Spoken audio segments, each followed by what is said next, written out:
આપની કંપનીમાં કલ્પતરુ projects international limited ना डायरेक्टर अमित उपलिंचवार अपनी साथ जोड़ाई गया है। सर गुड आफ्टरनून, स्वागत है आपका शो पर। और सबसे पहले अर्निंग्स में हम शुरुआत करेंगे सर। FY24 यहाँ से एक रेवेन्यू ग्रोथ गाइडेंस जो है ऑफ 25% वो एक मिस होता हम देख रहे हैं। तो ओवरऑल जो पहले भी ट्रिम्ड किया था लोअर फ्रॉम 30% अर्लियर, तो इसके ऊपर सर क्या रीजंस आपको लग रहे हैं, ये कैसे मिस हुआ? तो चांदी जी, पहले तो नमस्कार। इसके एक्चुअली दो ही रीजन हैं, ऐसा कोई ड्रामेटिक रीजन है नहीं। काफी ऑर्डर अगर आप हमारे देखें पिछले साल के, तो Q4 में हम लोगों की काफी सारी ऑर्डर बुकिंग हुई। उसमें से कुछ एक्चुअली Q2 के प्रोजेक्ट्स थे जो डिले हो गए 2-3 महीने 4 महीने से अवार्ड होने में, तो उसकी वजह से कुछ रेवेन्यू जो आना था वो शॉर्टफॉल हुआ, बट वो अगले साल कवर हो जाएगा। और कुछ हमारा एक प्रोजेक्ट था ऑस्ट्रेलिया में जो हम लोग कंसिडर कर रहे थे, वो स्टैट्यूटरी रीजंस की वजह से हमने उसको बुक से बाहर कर दिया, वरना अगर हम लोग 25% तक पहुंच जाते। But still we have done 20%, stand alone पे 22%, क्वार्टर ऑन क्वार्टर और एनुअल पे अगर आप देखें almost close to 20,000 crores at 20% at consol we had a revenue growth. जी डेफिनेटली सर। मार्जिन्स के फ्रंट पर मैं पूछना चाहूँगी, वो गाइडेंस यहाँ से कंपनी वो रेंज यहाँ से मिट कर रही है 8 to 8.5% का था एंड केम इन एट 8.3%। तो ये आगे कैसे आप ट्रेंड सेटअप देख रहे हैं मार्जिन्स के फ्रंट पर? Commodity cost are spiking. So as far as any new surprises जो आज की डेट में पता नहीं है, अगर वो ना रहे तो मार्जिन प्रोफाइल लुक स्टेबल। हमने पिछली बार भी बताया था साल के शुरू में कि कल्पतरु 4.5 से 5% के बीच में पीबीटी अचीव करेगा, साल के शुरू में हमने कहा था। एंड हम लोग ऑलमोस्ट उस रेंज पे हैं, 4.6% पे हमारा पीबीटी था, तो we achieved and Q4 was almost 4.8%, so we are within band of 4.5 to 5 जो हम लोगों ने साल के शुरू में कमिट किया था FY23 के लिए, ओके 4 के लिए, सॉरी। जी सर। अमित सर, डेट के ऊपर भी मैं पूछना चाहूँगी। कंसोलिडेटेड नेट डेट यहाँ से एक डिक्लाइन दिख रहे हैं 25% का on QOQ basis and stands eight 2,591 crore. Net date in core EPC business 2,017 crore. तो यहाँ से हियर ऑन आप कैसे देख रहे हैं डेट रिडक्शन प्लान कंपनी के फर्दर क्या है, यहाँ से आगे कितना कंफर्टेबल लेवल है?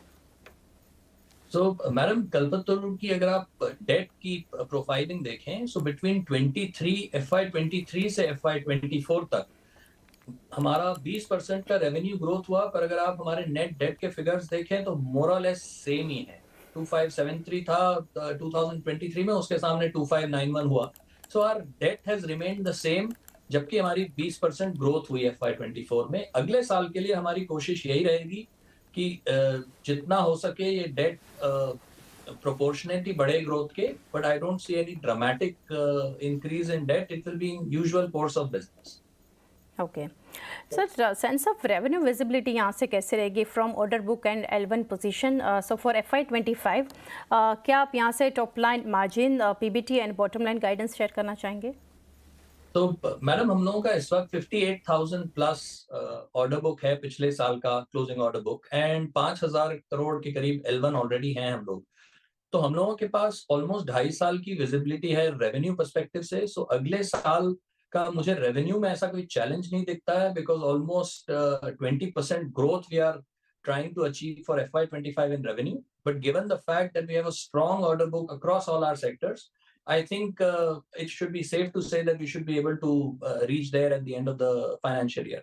जहां तक पीबीटी का सवाल है, अगेन हमने अपने बैलेंस शीट को स्ट्रेंथन किया है, टीम को स्ट्रेंथन किया है, एंड प्रीटी कॉन्फिडेंट कि वही 4.5 से 5% के बीच में कंसिस्टेंटली अगले साल भी हम लोग पीबीटी डिलीवर करें।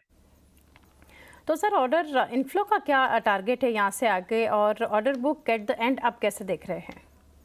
सो हम लोगों का ऑर्डर का selection is very clear that we want to take where the competitive intensity is less. There are enough orders anticipated. हमारे सारे डिविजन्स में कैपिटल आउटले सरकार का बहुत अच्छा है, तो हमें कोई चैलेंज नहीं दिखता ऑर्डर बुकिंग का। However, because June first week में इलेक्शन के रिजल्ट्स अनाउंस होंगे, उसके बाद बाय द टाइम डिपार्टमेंट्स अपने बजट्स को फ्रीज करेंगे अगले साल के लिए, तो आई थिंक हम आपको बेटर क्लैरिटी Q1 के एंड में दे पाएंगे, बिकॉज तब तक सरकार के प्रोजेक्ट्स जो अनाउंस होंगे वो हो चुके हैं। ओके सर, जैसे कि मेंशन किया था कंपनी ने strong tender pipeline of nearly 1 trillion of projects to be awarded over the next 24 to 30 months. Bharat में स्पेशली अगर बात करें तो आपको सर क्या एक्सपेक्टेशन है यहाँ से, इसके ऊपर क्या अपडेट है, आप कितना गार्नर करेंगे यहाँ से?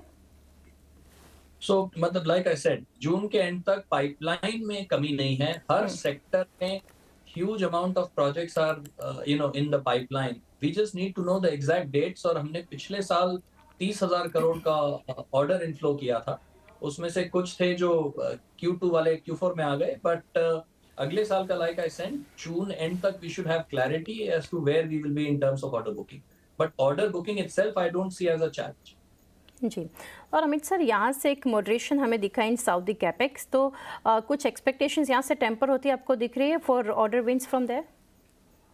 हम लोगों का सऊदी में एक्सपोजर जो है, अब 5 साल की मेहनत के बाद टीम ने जो सब क्वालिफिकेशन करी, तो अब हम लोगों को सऊदी मार्केट कुछ सेक्टर्स में, वाइल्स ट्रांसमिशन में भी सऊदी मार्केट है, ऑयल एंड गैस में भी है, बट हम लोगों को अपनी मार्जिन प्रोफाइल के हिसाब से प्रोजेक्ट्स लेने हैं। And Saudi whiles may have declined, but Kalpataru के पर्सपेक्टिव से, बिकॉज हम लोगों का प्रेजेंस इतना नहीं है वहां पे आज की डेट में, तो हमें कोई स्लो डाउन से लगता नहीं है कि फर्क पड़ेगा at Kalpataru level from a opportunity perspective. Okay, and Amit sir lastly जानना चाहेंगे, रेलवे कैपेक्स हम इंक्रीज होता देख रहे हैं इन इंडिया, तो क्या यहाँ से एक ऑर्डरिंग आपको आप रिसीव करेंगे from railway space in capex is significant?